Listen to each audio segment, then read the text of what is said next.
Энэ сарын 19-ны өдөр оюутлогоо компанийн ажилтан 30 настай З гэгч залуу хоолоогоо боомлсон байдалтайгаар олджээ. Тэрээр оюутлогоо компанийн хятадуудын байрладаг кемпэд туслах ажилтан хийдэг юм байна. Зарим их сурвалжийн мэдээлж байгаагаар түүнийг хятадууд дээрлэгсэн байж магадгүй. Амийг нь хөнөөгөөд амиа хорлсон болгосон байж мэднэ гэж байгаа. Гэхдээ гадны нөлөөтэй эсхийг нь тогтоохоор цагдаа нар ажиллаж байна. Талиагч хэрвээ амиа хорлсон бол албан байгууллагын зүгээс дарамт шахалт болоод ар гэрт нь хүнд асуудал байсан эсхийг тодруулахад оюутлогоо компанийн удирдлагууд мэдэхгүй гэсэн хариулт өгч байна.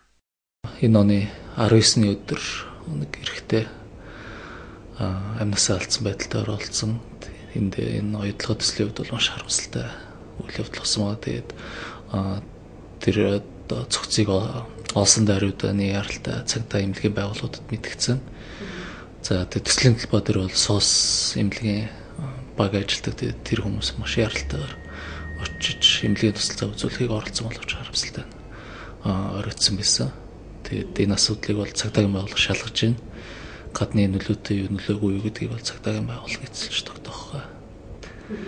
Талигач хувьд бол манай төслийн нэг гэрээд компанид ажилладаг юм залуу байгаа. Тэгээд Өчигдөр буюу 20-ны өдөр 5 компанид North Benz маркийн машин гэр дарж дотор нь байсан 22 настай газар дээрээ амиа алдаж үлдсэн 2 хүний биеийн байдал өнөөдрийг хүртэл таагүй байна. 5 толгой оюу толгой гэх энэ 2 том толгойд өнөөдөр монголчууд төдийгүй дэлхийн нийт анхаарлаа төвлөрүүлээд байгаа. Гэтэл өнөөдрийн байдлаар энэ 2 толгой дээр 2 хүн амнасаа инхүү алдлаа.